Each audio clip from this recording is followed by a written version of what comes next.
Assalamualaikum warahmatullahi wabarakatuh. Salam dan bahagia Bapak Ibu guru buat semuanya. Saya Rahmawati Fadilah, calon guru penggerak angkatan 5 Kabupaten Madiun, Provinsi Jawa Timur. Pada kesempatan kali ini saya akan menyampaikan tentang jurnal refleksi dwi mingguan modul 1.1. Pada jurnal refleksi ini saya menggunakan metode yang dikemukakan oleh Dr.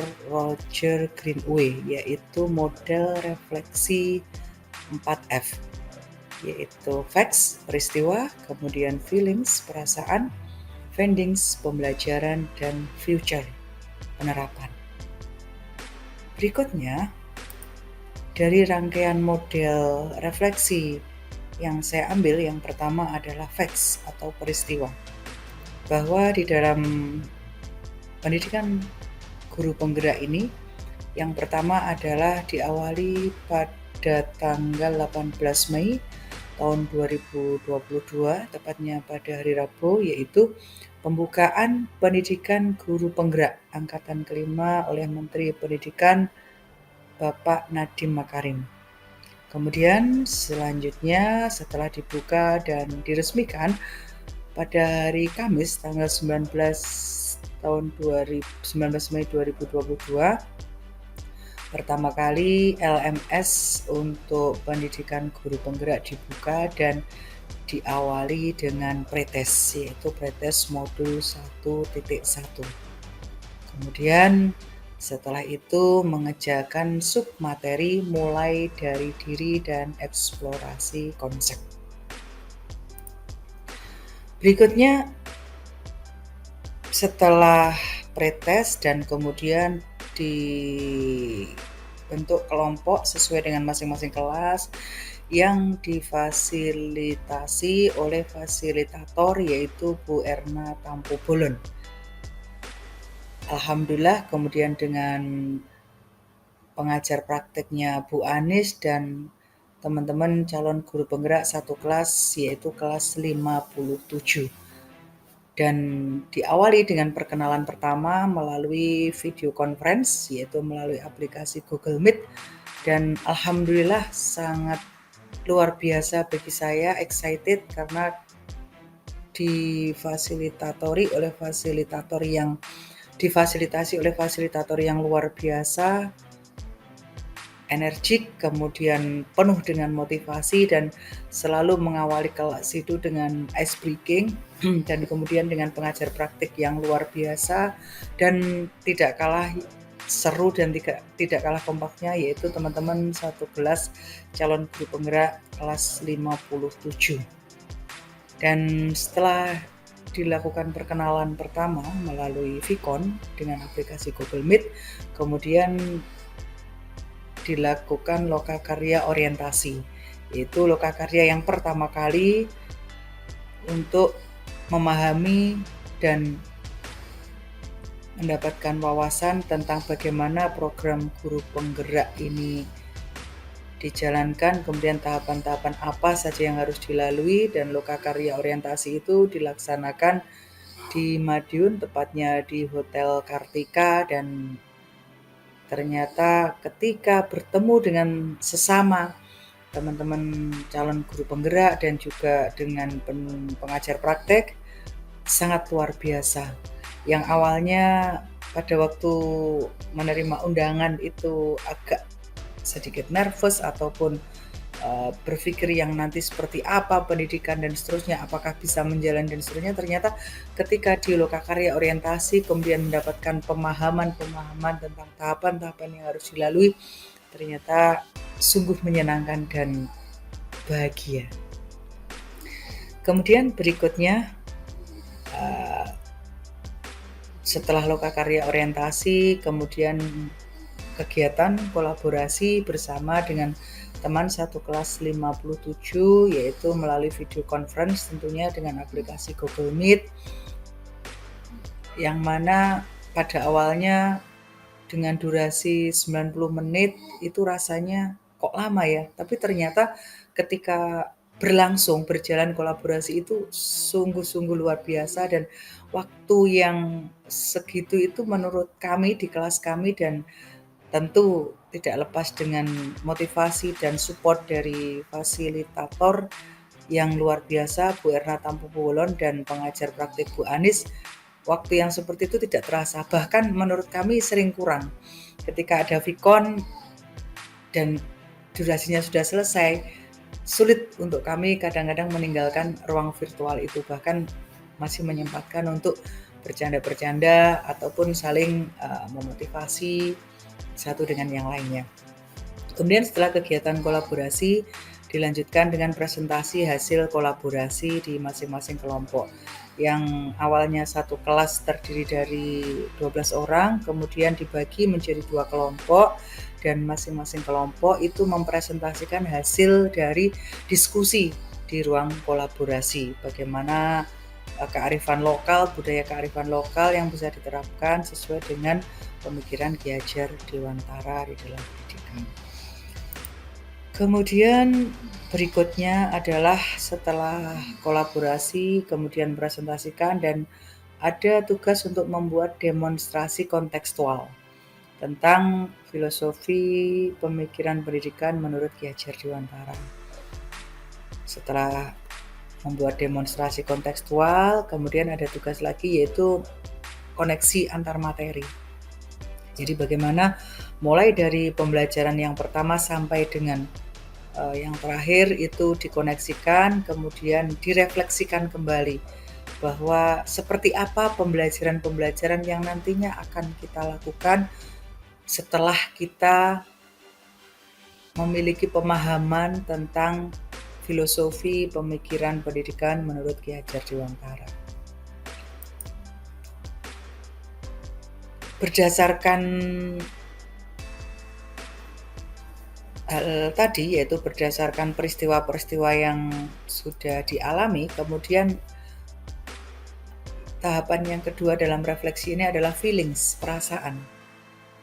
Jadi perasaannya yang pertama ketika mengetahui informasi bahwa saya lolos di dalam seleksi calon guru penggerak angkatan 5 yang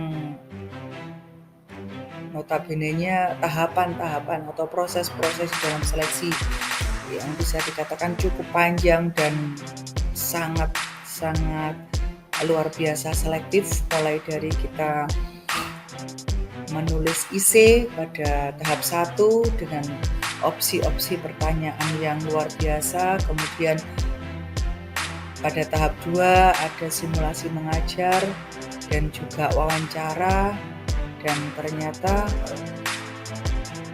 alhamdulillah itu semua bisa terlewati. Dan pada akhirnya ketika melihat informasi di SIM BKP, ternyata saya lolos untuk seleksi calon guru penggerak angkatan 5. Tetapi di samping rasa yang luar biasa seperti itu, ada muncul kekhawatiran di dalam diri saya, apakah saya bisa mengikuti pendidikan calon guru penggerak selama 6 bulan ke depan. Yang pasti selain kita mengikuti pendidikan ini, tetap kita menjalankan tupoksi kita, tugas utama kita yaitu sebagai guru, yaitu mengajar, melakukan pembelajaran secara rutin, dan di samping tugas-tugas dan tanggung jawab yang lain yang ada di sekolah. Selain itu, ketika orientasi lokakarya, kemudian diberikan wawasan bagaimana tahapan-tahapan di dalam pendidikan program guru penggerak ini, semakin terbuka dan didukung dengan kekompakan teman-teman calon guru penggerak dan juga oleh fasilitator yang luar biasa dan juga pendamping pengajar praktek, maka muncul motivasi dan semangat dan rasa bahagia dalam mengikuti pendidikan guru penggerak, terutama pada angkatan 5 ini. Kemudian berikutnya kegiatan di LMS. Setelah lokakarya orientasi, kemudian aktivitas di LMS secara kontinu, mulai dari yang pertama pretest, kemudian eksplorasi konsep, refleksi kritis, dan diskusi melalui video conference, kemudian dengan pengajar praktek dan rekan sesama calon guru penggerak yang awalnya melihat LMS dengan tahapan-tahapan dengan tema topik pembelajaran yang harus kita lalui seperti itu, awalnya kurang muncul percaya diri, awalnya masih ada rasa pesimis. Tetapi ketika saya sudah masuk di LMS itu, kemudian melalui tahapan-tahapan dan kemudian melihat centang biru yang ada di setiap tahapan yang sudah dilalui, muncul motivasi lagi dan rasa bahagia, rasa senang di dalam melakukan kegiatan-kegiatan. Kemudian masuk pada F yang ketiga, yaitu findings atau pembelajaran. Pembelajaran yang saya dapat dari pendidikan guru penggerak, terutama yang di modul 1.1 adalah bahwa yang pertama, saya merasa saya lebih dapat belajar untuk membagi waktu. Bagaimana saya menyelesaikan tugas, kemudian bagaimana saya menjalankan tugas yang sebelumnya dan juga dengan tugas-tugas tambahan yang lain. Kemudian berikutnya yang jelas saya semakin terbuka sebagai seorang pendidik, sebagai seorang guru, bahwa pondasi saya di dalam melakukan pengajaran dan pendidikan itu memiliki penajaman bahwa apa yang seharusnya saya lakukan sebagai seorang pendidik berdasar pada filosofi pendidikan yang dicetuskan oleh Ki Hajar Dewantoro. Saya bisa memperbaiki cara pembelajaran saya dengan mendapatkan pengalaman-pengalaman bahwa sebenarnya filosofi pendidikan Ki Hajar Dewantoro yang harus saya terapkan adalah bagaimana pendidikan itu harus menuntun, memerdekakan, kemudian sesuai dengan kodrat zaman dan kodrat alam dan kodrat zaman. Kemudian saya mendapatkan pengalaman yang berharga karena bertemu dengan fasilitator yang luar biasa, Bu Erna Tampu Bolon, kemudian dengan instruktur yang luar biasa dan juga pengajar praktek Bu Anis dan teman-teman satu angkatan calon guru penggerak yang berasal dari berbagai sekolah dengan seluruh kelebihan-kelebihannya, sehingga bisa saling sharing dan berbagi pengalaman bagaimana dapat melaksanakan pembelajaran pengajaran yang lebih baik. Kemudian berikutnya saya juga mendapat pelajaran bahwa saya harus lebih bisa belajar untuk berkomunikasi lebih intens lagi, lebih dekat lagi secara emosional dengan siswa saya maupun anak-anak didik saya atau juga rekan sejawat, sehingga ketika ada kedekatan emosi, kedekatan komunikasi yang terbangun, maka kita saling bisa melakukan introspeksi, saling bisa memberikan masukan, dan yang pasti untuk anak-anak lebih bisa memberikan motivasi atau semangat di dalam belajar mereka. Kemudian untuk F yang keempat adalah future.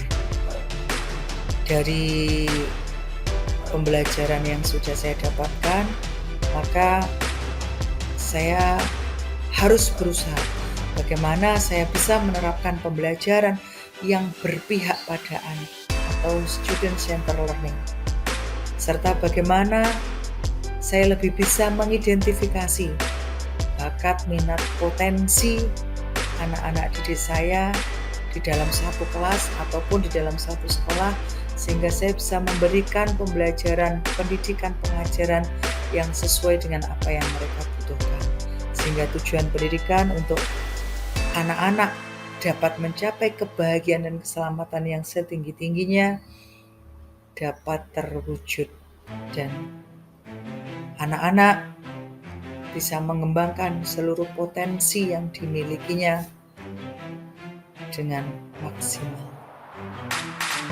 Ada kurang lebihnya, saya mohon maaf yang sebesar-besarnya. Terima kasih, salam dan bahagia. Assalamualaikum warahmatullahi wabarakatuh.